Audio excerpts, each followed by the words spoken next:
ચલો,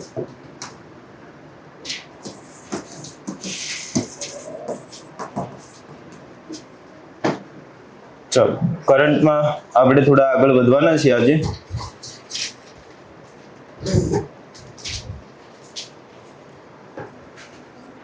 ચલો, રેડી? વ્યક્તિ વિશેષથી શરૂ કરીશું સાહેબ આજે આપણે.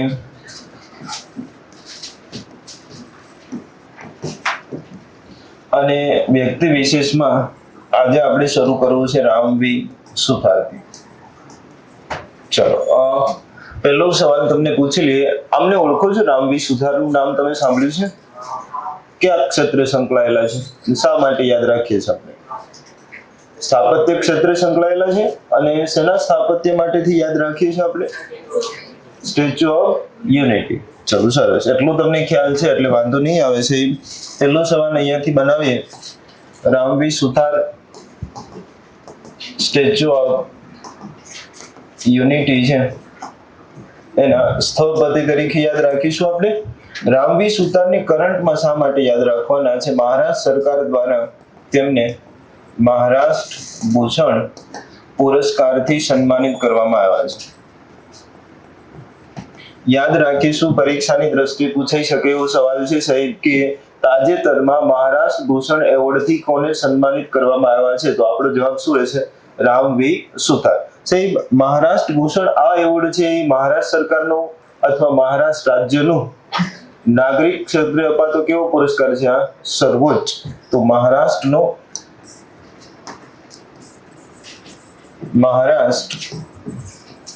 રાજ્યનો નાગરિક, અથવા હું એવું લખી દઉં સર્વોચ્ચ નાગરિક પુરસ્કાર. બરાબર, જેનાથી શું થાય કે તમને વાંધો ન આવે છે. ચલો, તો રામવી સુથાર છે એમને તાજેતરમાં મહારાષ્ટ્ર સરકારનો અથવા મહારાષ્ટ્રનું સર્વોચ્ચ નાગરિક પુરસ્કાર છે એનાથી આપણે સન્માનિત કર્યા છે સાહેબ. અહીંયા પ્રશ્નમાં ખાસ ધ્યાન રાખીશું. આ એવોર્ડની જાહેરાત છે મહારાષ્ટ્રના મુખ્યમંત્રીએ કરી. તો કોઈ કહેશો મહારાષ્ટ્રના હાલના મુખ્યમંત્રીનું નામ? દેવેન્દ્ર ફડણવીસ. ચલો, ઓકે સાહેબ. અહીંયા સાથે સાથે આપણે મુખ્યમંત્રીનું નામ લખી લેશું, દેવેન્દ્ર ફડણવીસ. ડેપ્યુટી સીએમ કોણ છે? એકનાથ શિંદે. આ રસપરસ થઈ ગયું જોડી. બરાબર, પેલા એકનાથ શિંદે મુખ્યમંત્રી અને ડેપ્યુટી સીએમ કોણ હતું? દેવેન્દ્ર ફડણવીસ. હવે ચેન્જ થઈ ગયું છે. ચલો, આ પ્રશ્નમાં તમને આટલી ખબર હોવી જોઈએ. રામવી સુથારમાં મહારાષ્ટ્ર ભૂષણ છે એના માટેથી યાદ રાખીશું. મહારાષ્ટ્ર સરકાર દ્વારા એક બીજો એવોર્ડ પણ અપાયો છે, એ હીરોને અપાયો છે, કાર્તિક આર્યન. નામ સાંભળ્યું છે? આમને ઓળખો છો? બરાબર, જેમ બોલિવૂડના તમે અલગ અલગ હીરોને ઓળખો છો એમ કાર્તિક આર્યનનું નામ પણ તમે અથવા તમે જોયું હોય પણ ખ્યાલ ન હોય. આમણે છે ને સાહેબ એક ફિલ્મ છે એમાં એક સરસ રોલ માટે થઈ એમને મહારાષ્ટ્ર ગૌરવ પુરસ્કારથી સન્માન કરવામાં આવ્યો છે. એટલે કે હું આવું લખી દઉં, Maharashtrian of the year. Maharashtrian of the year તરીકે કોને છે એવોર્ડ આપવામાં આવ્યો છે સાહેબ? તો તમારો જવાબ હોવો જોઈએ કાર્તિક આર્યન. બરોબર. અને એમને એક ફિલ્મ કરી હતી ચંદુ ચેમ્પિયન. આ ચંદુ ચેમ્પિયન છે એ ફિલ્મમાં એમણે એમના રોલ માટે થઈ આ પુરસ્કાર છે અપાયો છે. કોઈ કહેશો સાહેબ આ ચંદુ ચેમ્પિયન શેના લગતી ફિલ્મ હશે? યસ, પેરા ઓલિમ્પિક સાથે સંકળાયેલી છે અને મહારાષ્ટ્રના એક ખેલાડી છે સાહેબ અને એમનું નામ છે મુરલીકાંત પેટકર. યાદ રાખીશું, અહીંયાથી બધા પ્રશ્નો આપણા માટે મહત્વના છે. મુરલીકાંત પેટકર ભારત માટે પેરા ઓલિમ્પિકમાં ગોલ્ડ જીતનાર સૌ પ્રથમ ખેલાડી. એટલે કે સાહેબ પેરા ખેલાડી છે એની એક્ટિંગના આધારે સાહેબ આપણે કાર્તિક આર્યન છે અને Maharashtrian of the year award છે એનાથી સન્માનિત કરાશ. મહારાષ્ટ્ર સરકારના 2 એવોર્ડ યાદ રાખવાના. એમાં ધ્યાન રાખીશું રામવી સુથાર પરીક્ષાની દ્રષ્ટિએ પૂછાય એવો સવાલ રહેશે કે નહીં રે? હા કે ના? સાહેબ જો મહારાષ્ટ્રનો સર્વોચ્ચ નાગરિક પુરસ્કાર રામવી સુથારને મળતો હોય તો આપણા માટે અગત્યનું છે. ચાલો, સ્ટેચ્યુ ઓફ યુનિટી છે એના સ્થપતિ તરીકે યાદ રાખો છો. સ્ટેચ્યુ ઓફ યુનિટીની ઊંચાઈ જરા કહી દેશો. 182 મીટર કે ફૂટ? મીટર ને. અને સાહેબ આપણે આ કઈ કંપની છે એને તૈયાર કર્યો છે? આ L&T લાર્સન એન્ડ ટુબ્રો.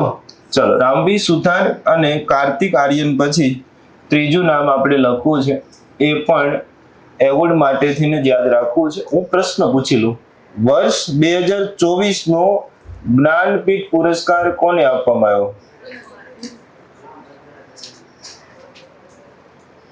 ચલો, કોઈ હાથ ઊંચો કરીને કહી શકે?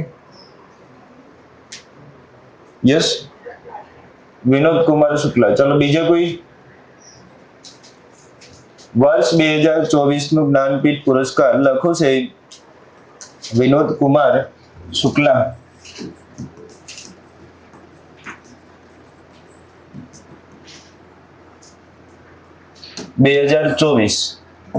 એટલે ગયા વર્ષ માટેથી જાહેરાત થયું છે, બરાબર છે. યાદ રાખીશું જ્ઞાનપીઠ પુરસ્કાર 2024. સાહેબ આ વિનોદ કુમાર શુક્લા છે ને એ હિન્દી ભાષાના કવિ છે અને ખાસ મહત્વનું છે એમનું રાજ્ય છત્તીસગઢના છે. સાહેબ આ છત્તીસગઢના કોઈ કવિ છે એમણે પહેલી વાર જ્ઞાનપીઠ પુરસ્કાર જીતો. તમને અત્યાર સુધીમાં પરીક્ષામાં લગભગ 3-4 વાર પૂછાઈ ગયો છે. જ્ઞાનપીઠ એવોર્ડ મેળવનાર સૌ પ્રથમ ગુજરાતી ઉમાશંકર જોશી. કેના માટેથી મળ્યો હતો? નિશિત માટેથી મળ્યો. આટલું બધાને યાદ છે. અત્યાર સુધીમાં કેટલા ગુજરાતી છે અને જ્ઞાનપીઠ પુરસ્કાર મળ્યો? 4. ચાલો, પહેલા ઉમાશંકર જોશી, પછી પન્નાલાલ પટેલ માનવીની ભવાઈ, એના પછી રાજેન્દ્ર શાહ. શેના માટે? યસ, ધ્વનિ કાવ્ય ગ્રંથ માટે થઈ. અને છેલ્લો મળ્યો હતો સાહેબ કોને? રઘુવીર ચૌધરી, એમના સાહિત્ય ક્ષેત્રે આપેલા પ્રદાન માટે. બરાબર, તો આ 4 થયા સાહેબ. એમ આપણે તો ગુજરાતીમાં 4 મળ્યા છે.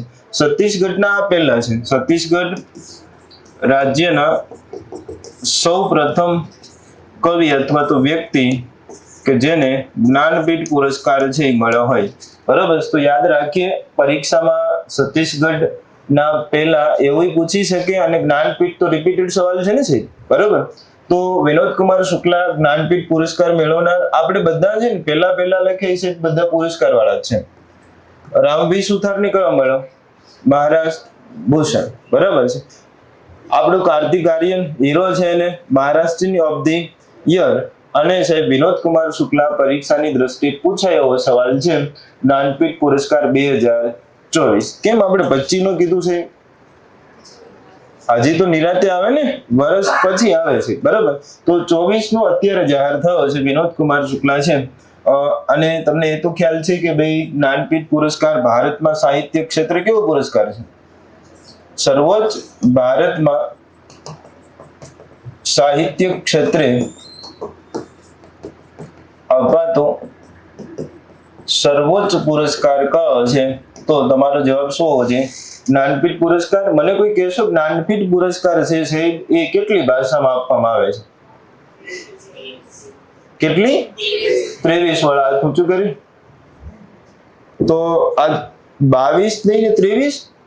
22 કે કઈ બંધારણની માન્ય ભાષા, એક વધારાની અંગ્રેજી. બરાબર, ચલો. તો જ્ઞાનપીઠમાંથી કદાચ જોડકું પૂછાઈ જાય તો એ તમને ખ્યાલ હોવો જોઈએ કે સાહેબ આ જ્ઞાનપીઠ પુરસ્કાર છે એ સાહેબ 22 + 1 23 ભાષાઓ માટેથી આપવામાં આવે છે. 22 ભાષાઓ કઈ? તો કે બંધારણની માન્ય ભાષા, બંધારણની માન્ય જે ભાષા છે સાહેબ એ, અને એક કઈ છે? અંગ્રેજી. તો પ્રશ્ન એવો થાય કે અંગ્રેજી તમે નોખી લખો છો તો 22 માન્ય ભાષામાં અંગ્રેજી નથી? કેટલા જણ એવું કે નથી છે? એમાં શ્યોર પાક્કું જોવું જોઈએ. હાલો, પાક્કું છે? જો ધ્યાન રાખીશું સાહેબ 22 માન્ય ભાષામાં અંગ્રેજી માન્ય ભાષા છે નહીં. ગુજરાતી છે? રાજસ્થાની, રાજસ્થાની નથી, પાક્કું છે? કાઠિયાવાડી આવી તો હોય જ નહીં ને સાહેબ, બરાબર. પણ તમને ખબર હોવી જોઈએ અત્યાર સુધી 2 પૂછાણી હતી, એક અંગ્રેજી માન્ય ભાષામાં નથી, બીજી કઈ પૂછાણી કોઈને યાદ છે? ભોજપુરી, ફિલ્મો માટેથી પૂછાઈ હતી, બરાબર છે. તમને એવું લાગે કે ના ભોજપુરી તો હશે, પણ યાદ રાખીશું આ 22 માન્ય ભાષામાં સૌથી વધારે ભાષા કયા રાજ્યની છે? જમ્મુ અને કાશ્મીરની. એની કેટલી છે? 3 છે. કઈ કઈ? બોડો, ડોંગરી અને ઉર્દુ. જમ્મુ અને કાશ્મીરની રાજ્ય ભાષા કઈ છે? વહીવટની ભાષા કઈ ભાષા છે? ઉર્દુ.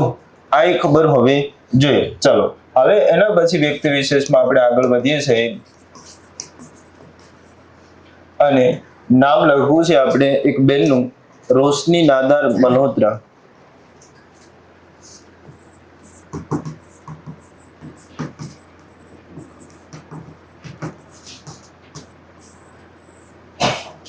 રોશની નાદર મલ્હોત્રા છે, કોઈ ઓળખો છો? રોશની બેનને કદાચ તમે નહીં સાંભળ્યા હોય, પણ આ નાદર અટક તમે બહુ સાંભળી છે. શિવ નાદાર નામ સાંભળ્યું છે? ભારતનો સૌથી મોટો દાનવીર વ્યક્તિ. રોજનું કેટલું દાન આપતા હોય છે?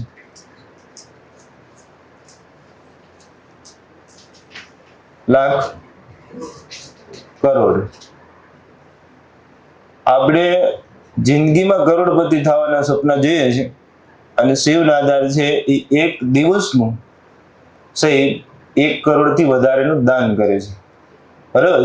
હવે અત્યારે એવું છે સાહેબ કે શિવ નાદારના પુત્રી છે એ કોણ છે? રોશની છે. તો એમણે શું કર્યું સાહેબ કે એમણે પોતાની કંપની અને એના જે શેર છે એ કોને આપી દીધા? રોશની નાદારને. તો યાદ રાખીશું શિવ નાદાર છે એમના પુત્રી છે આ રોશની નાદર મલ્હોત્રા. અત્યારે સાહેબ આપણે એને શા માટે યાદ રાખીએ છીએ? તો તમારો જવાબ છે કે સાહેબ રોશની નાદાર છે એ વિશ્વની 10 સૌથી ધનાઢ્ય મહિલામાં સ્થાન પામે છે. પહેલી વાર કોઈ એવી ઘટના બની કે ભારતની કોઈ મહિલા ઉદ્યોગપતિ છે એ વિશ્વના ટોપ 10 માં સૌથી વધારે ધનવાનની યાદીમાં છે સ્થાન મેળવ્યું. તો આપણા માટે પરીક્ષાની દ્રષ્ટિએ પૂછાઈ શકે એવો સવાલ બને અને યાદ રાખશો આ નામ પૂછાઈ ગયેલું છે, સૌથી વધારે દાન આપનાર, બરાબર. સૌથી વધારે દાન આપનાર વ્યક્તિ તરીકે પૂછાય તો શિવ નાદાર છે. જો આ વ્યક્તિમાં યાદ રાખવાનું એ પોતે અંગત રીતે આટલો આપે છે, એક સંસ્થા એમનાથી વધારે આપે છે, પણ એના માટેથી ક્યારેય કોઈ આંકડો તમે જોયો નથી. તમે ટાટા ગ્રુપનું નામ સાંભળ્યું? રતન ટાટા હવે આપણી વચ્ચે છે નહીં, બાકી વાસ્તવિકતા એ છે કે જો રતન ટાટા ગ્રુપ છે એ એટલું દાન ન આપતું હોય ને તો એ ભારતનું સૌથી મોટું પૈસાદાર ગ્રુપ તરીકે સ્થાપિત હોત, પણ એ અમુક ટકા હિસ્સો ધંધામાંથી સીધો દાન આપે છે. અને તમે કદાચ ઘરે ગઢિયાઓ પાસેથી આવું સાંભળ્યું હશે કે વર્ષે જે કમાઓ એના 10% તમારે શું કરવું પડે? દાન કરવું પડે, અથવા ધર્મ માટેથી વાપરવું પડે. ધર્મ માટે એટલે એવું નહીં મંદિર બનાવવામાં આપો, બરાબર, જરૂરિયાતમંદને આપો તો એ હાલે, પણ આવું તમે કંઈક સાંભળ્યું હોય. રેડી? અત્યારે આપણે શા માટે યાદ રાખવાનું કે વિશ્વના 10 સૌથી ધનાઢ્ય મહિલામાં છે કોણ સ્થાન પામ્યું છે? રોશની નાદાર. હવે અહીંયાથી થોડા પ્રશ્નો છે. આ રિપોર્ટ છે ક્યાંથી આવ્યો હોય તો કે Haroon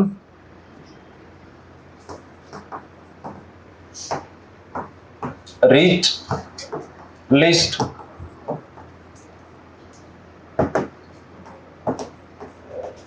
Haroon rich list. Rich એટલે તમે સાંભળ્યું છે ને આવું? રીચ શબ્દ કોના માટે વપરાય? પૈસાદાર પાર્ટી માટે, બરોબર. તો આ વાત થઈ ગઈ એક મહિલાની કે જે ભારતમાં જો વિશ્વના ટોપ 10 માં સમાવેશ થયો હશે, એનો અર્થ એવો છે ને કે ભારતમાં મહિલા ઉદ્યોગપતિમાં પહેલા નંબરે તો કોણ હશે? રોશની નાદાર હશે, બરોબર. હવે આ હારૂન રિપોર્ટ મુજબ આપણે બધાને થોડા યાદ કરી લઈએ કે વિશ્વમાં સૌથી પૈસાદાર પાર્ટી કોણ છે? ચલો યસ, કોઈ કહેશો વિશ્વમાં સૌથી વધારે? યસ, ચલો મુકેશ અંબાણી છે પણ એ ભારતમાં. વિશ્વ લેવલે જોવું હોય તો એલોન મસ્ક,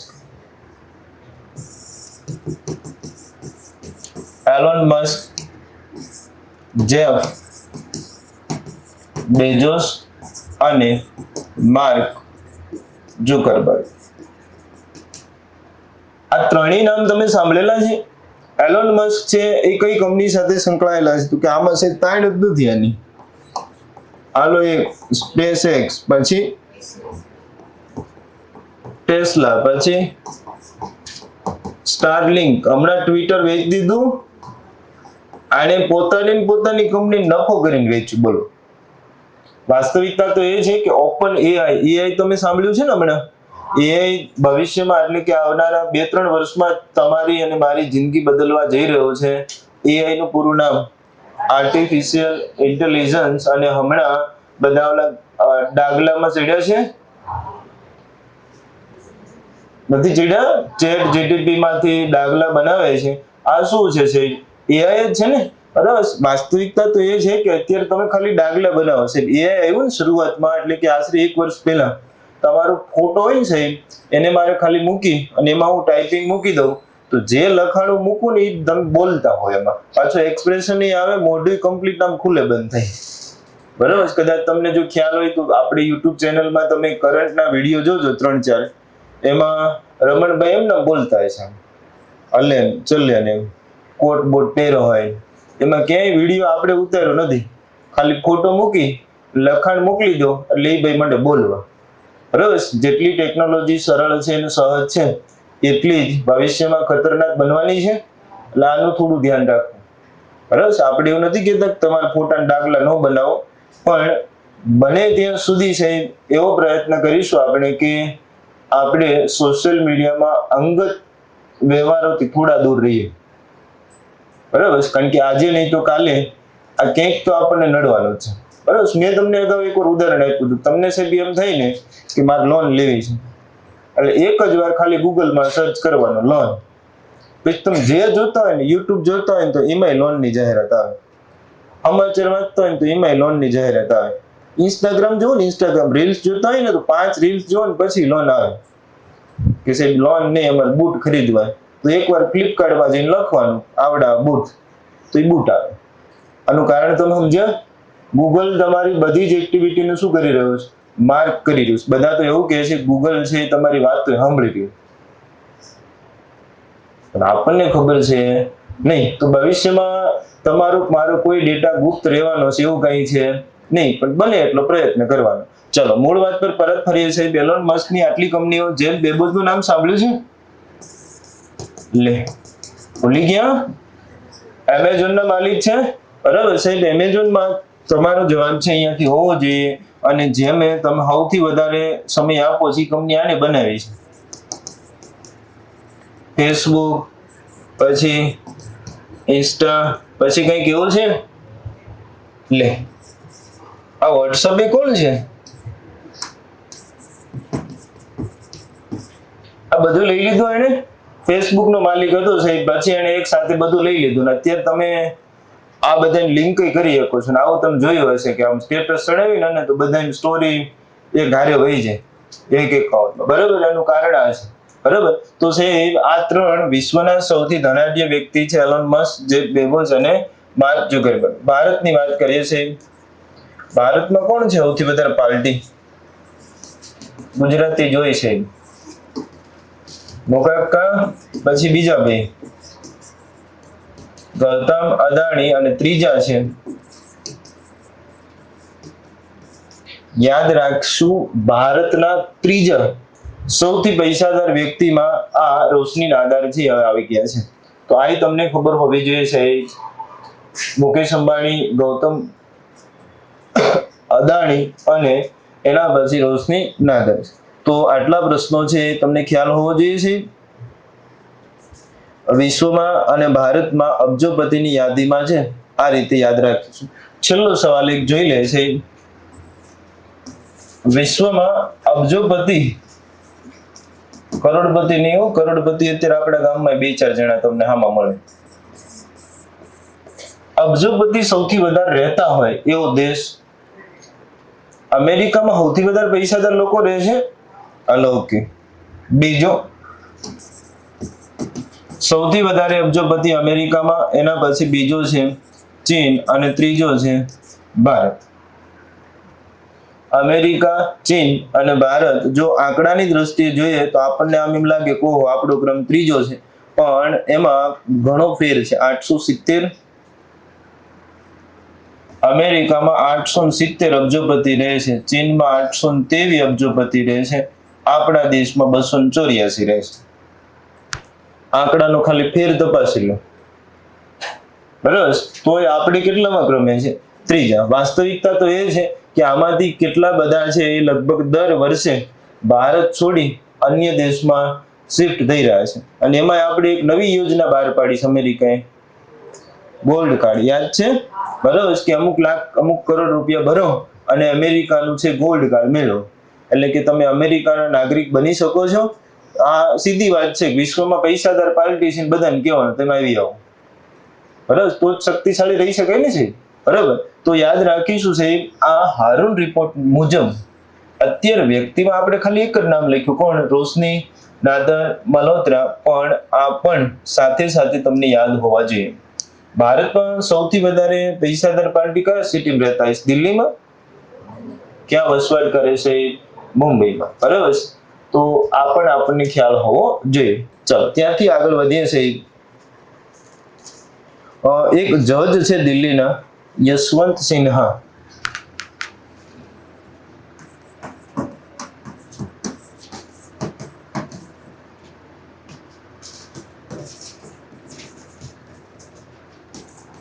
દિલ્હી હાઈકોર્ટના જજ છે સાહેબ. આપણે તો એક જ જજ યાદ રાખીએ છીએ, સુપ્રીમ કોર્ટના મુખ્ય ન્યાયાધીશ. કોણ છે? કોણ છે? સંજય કે સંજીવ ખન્ના. હવે મને એમ કેવું છે કે તો દિલ્હી હાઈકોર્ટના આ જસ્ટિસ યશવંત સિન્હાને આપણે શા માટે યાદ રાખવા પડશે? કે સાહેબ તાજેતરમાં આમની કિસ્મત થોડી ખરાબ થઈ ગઈ, એટલે કે એમના બંગલે શું લાગી? આગ લાગી. બંગલે આગ લાગી એટલે ફાયર ફાઈટરને બોલાવવા પડે, અને જજના બંગલે આગ લાગે તો પાછું મીડિયા આવે ને. અને લોચો કેવો થઈ ગયો છે કે આગ ઓલવતા એમના ઘરે પૈસાના બંડલ નીકળ્યા. પાછા થોડાક નહીં, બહુ જાજા બધા. હવે જજના ઘરે રોકડ રકમ મળી આવી, નેશનલ મીડિયામાં આ સમાચાર છે વાયો વેગે પ્રસરી ગયા. એટલે હવે સ્થિતિ એવી છે કે આગ ઓલવી પૈસા જોવા. બરોબર, પણ આના લીધે છે યશવંત સિન્હા છે એમની સાથે અથવા એમની તપાસ માટે સુપ્રીમ કોર્ટે 3 જજની પેનલ છે જાહેર કરી છે. યાદ રાખીશું, જસ્ટિસ યશવંત સિન્હા છે એમના ઘરે જે રોકડ રકમ મળી હતી છે એની તપાસ માટે સુપ્રીમ કોર્ટ દ્વારા 3 જજની પેનલ છે એની રચના કરવામાં આવી છે. હવે આમને જે ખુલાસો આપવો પડશે કે આ પૈસા કયા છે અને કોના છે. જો રિલાયન્સના છે તો એમના માટે તપાસ થશે, અને બીજા કોઈના છે તો પોતાના છે તો એમને સ્પષ્ટીકરણ આપવું પડશે. આપણને ખબર નથી, પણ પ્રશ્ન ખાલી આટલો આપણે પરીક્ષણ દ્રષ્ટિ મહત્વનો છે કે તાજેતરમાં કઈ હાઈકોર્ટના જજ વિરુદ્ધ સુપ્રીમ કોર્ટે તપાસ સમિતિની નિમણૂક કરી? તો જવાબ શું હોવો જોઈએ? યશવંત સિન્હા. બરાબર, ચાલો રોશની નાદર અને જસ્ટિસ યશવંત સિન્હા પછી આપણે થોડા આગળ વધીએ. વ્યક્તિ વિશેષમાં એક નામ લખવું છે. મારે પ્રશ્ન પહેલા પૂછવો છે સાહેબ, હાલ નીતિ આયોગમાં પૂર્ણકાલીન સભ્ય સંખ્યા કેટલી છે? 4. કેટલા જણ એવું કે 4 છે? હાલો, તો આ 4 ના નામ તમારામાંથી કોઈ? ચલો, યસ. વિકે સારસ્વત, વિકે પોલ, રમેશ ચંદ્ર અને અરવિંદ વેરમાણી. અત્યાર સુધી કેટલા? 4. અને હવે આમાં એક 5મા પૂર્ણકાલીન સભ્ય છે એની નિયુક્તિ થઈ છે. કોણ? રાજીવ ગૌબા. બરાબર, તો સાહેબ આ વ્યક્તિ વિશેષ પરીક્ષાની દ્રષ્ટિએ મોસ્ટ આઈએમપી સવાલ છે સાહેબ, ભૂલતા નહીં. રાજીવ ગૌબા નીતિ આયોગના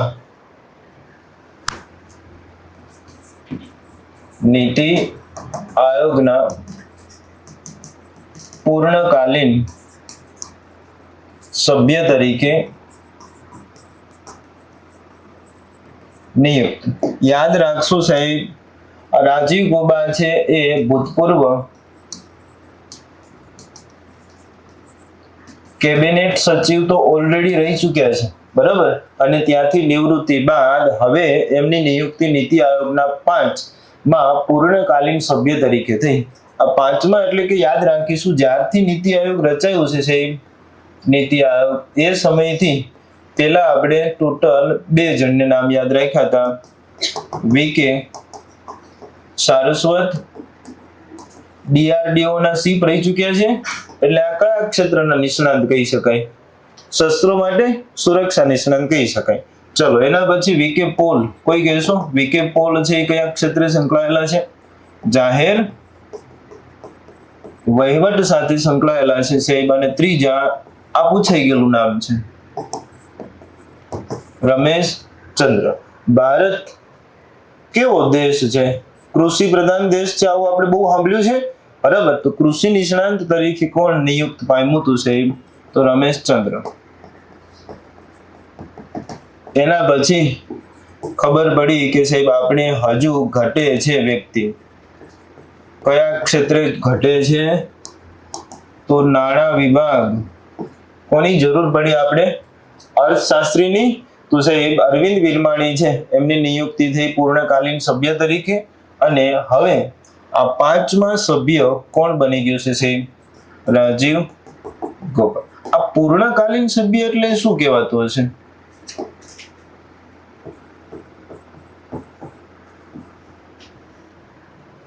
પૂર્ણકાલીન સભ્ય એટલે શું કહેવાતું હશે? એમાં નિયમનિક લખ્યું પૂર્ણકાલીન. આ સભ્યપદ એમનું કાયમ માટે રહેશે, બરાબર. નીતિ આયોગ છે એમાં સરકાર હોય, એમાં પૂર્ણકાલીનમાં 5 વ્યક્તિ છે, 5 અલગ અલગ ક્ષેત્રના નિષ્ણાંત છે. હવે નીતિ આયોગ આવ્યો છે તો જરાક એને થોડું યાદ કરી લઈએ છે. નીતિ આયોગનું પૂરું નામ નેશનલ ઇન્સ્ટિટ્યુશન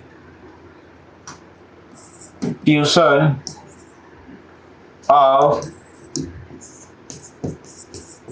ટ્રાન્સફોર્મિંગ ઇન્ડિયા. હાલો, નીતિ આયોગની સ્થાપના તારીખ સહિત 1 જાન્યુઆરી 2015. આ તારીખ તમને ક્યારેય ભૂલાવી ન જોઈએ, કારણ કે આ પ્રશ્ન અહીંયાથી સીધો હશે કે નીતિ આયોગની સ્થાપના ક્યારે થઈ? 1 જાન્યુઆરી 2015. તમારે એમ યાદ રાખવાનું, મોદી સરકાર કયા વર્ષે પહેલી વાર આવી? 2014. આપણી ચૂંટણી એવરેજ મે, જૂન, જુલાઈ આસપાસમાં થઈ છે લોકસભાની. એટલે તમારે એમ સમજવાનું કે જૂન, જુલાઈમાં થઈ હોય તો 15મી ઓગસ્ટ આવે કે નહીં? અને 15મી ઓગસ્ટે આપણે ભાષણ ક્યાં દેવાનું હોય? લાલ કિલ્લા ઉપરથી નવી પાઘડી દર વખતે પહેરીને, અને સાહેબ લાલ કિલ્લા ઉપરથી પહેલું જ ભાષણ આપ્યું કે આજથી ભારતમાં આ 5 વર્ષીય પંચવર્ષીય યોજનાનું જે કામ કરતી સંસ્થા છે આયોજન પંચ, એને આપણે આવતા વર્ષથી બંધ કરી અને એની જગ્યાએ શું ચાલુ કરીશું? નીતિ આયોગ. 5 વર્ષમાં કઈ મજા આવતી નથી કે 10, 15, 20 વર્ષનું બનાવો, બરાબર ને? તો આવું આયોજન છે એ કઈ સંસ્થા કરે છે? નીતિ આયોગ. ચલો, નીતિ આયોગમાં 2 પ્રશ્નો બીજા છે. નીતિ આયોગના અધ્યક્ષ હોદ્દાની રૂએ કોણ હોય? વડાપ્રધાન. એટલે અત્યારે તો આપણે કઈ ઉપાધિ છે નહીં, કોણ યાદ રાખવા એવું છે નહીં. 2 પ્રશ્નો અહીંયાથી બની જાય છે, ઉપાધ્યક્ષ અને CEO. 2 પ્રશ્નો વારાફરતી રિપીટ થાય. નીતિ આયોગના ઉપાધ્યક્ષ કોણ છે? સુમન બેરી. તો CEO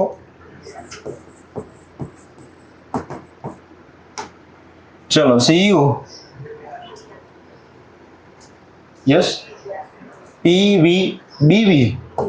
BVR સુબ્રમણ્યમ.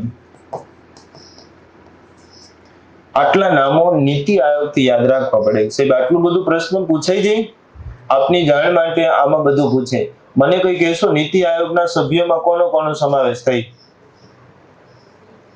વડાપ્રધાન, દરેક રાજ્યના મુખ્યમંત્રી, અને દરેક કેન્દ્ર શાસિતના રાજ્યપાલ હોય તો રાજ્યપાલ, ઉપરાજ્યપાલ હોય તો ઉપરાજ્યપાલ, વહીવટદારો આવે કે ન આવે? અને તમે આવું ક્યારેક સાંભળ્યું હશે કે નીતિ આયોગની બેઠક થાય એમાં પછી અમુક રાજ્યના મુખ્યમંત્રી હાજર નથી રહેતા. કોણ હાજર નહીં રહેતું હોય?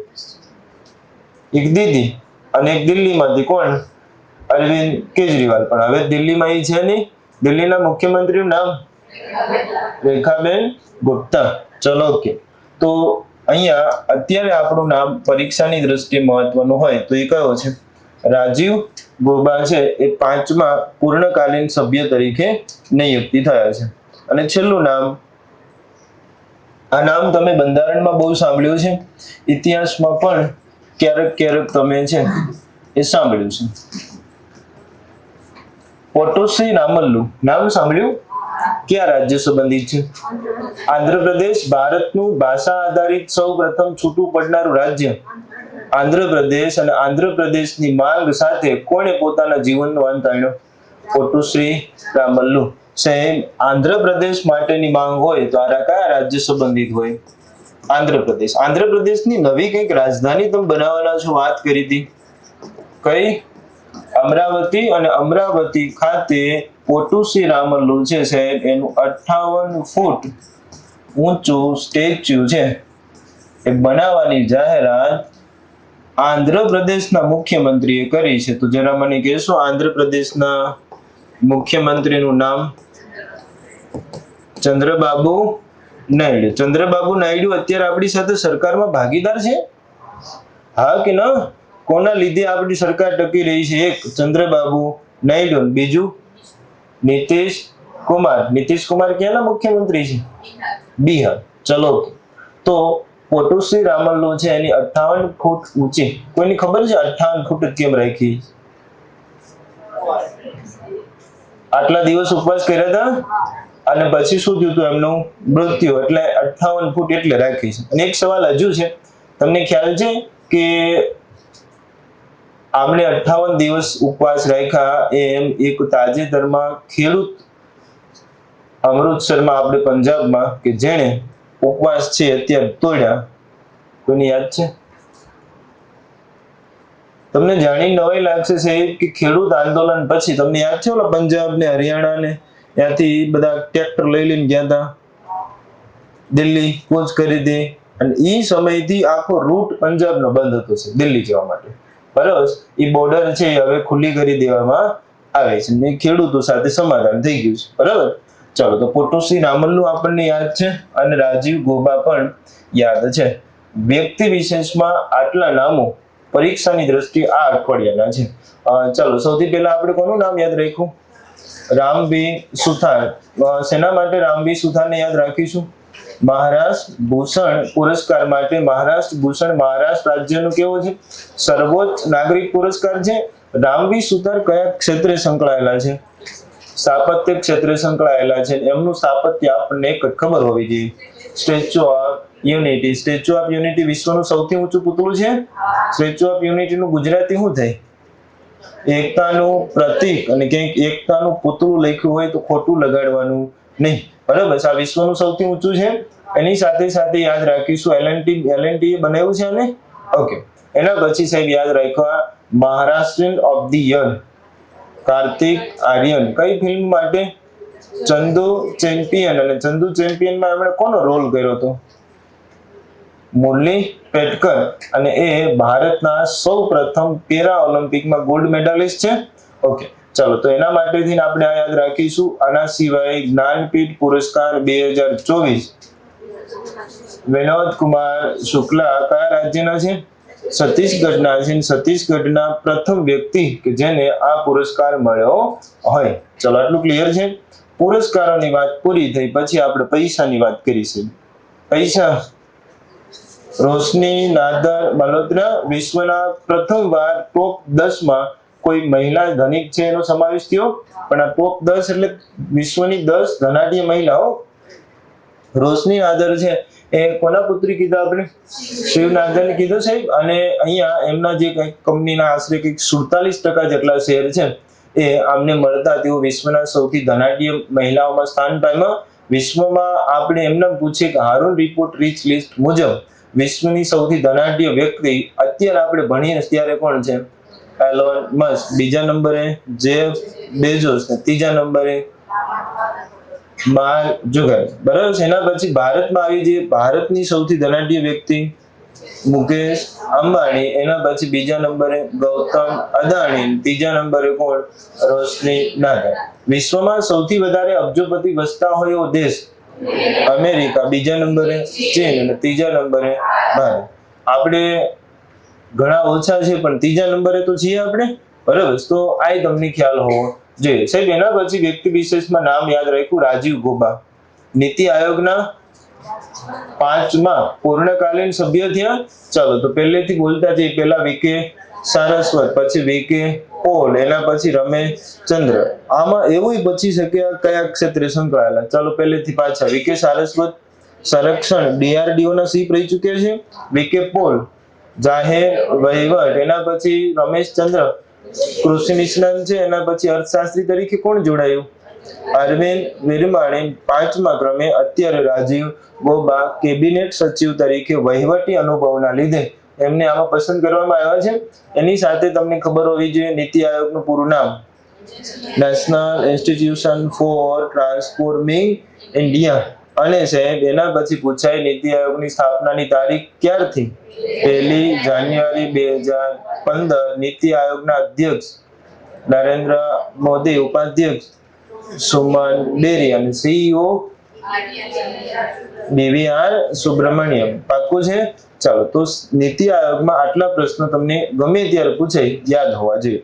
ચાલો તો વ્યક્તિ વિશેષ પછી આપણે પેલા ગુજરાતનો આંટો મારી લેવો છે, કારણ કે ગુજરાતથી ઘણા બધા પ્રશ્નો પરીક્ષાની દ્રષ્ટિએ આવે છે.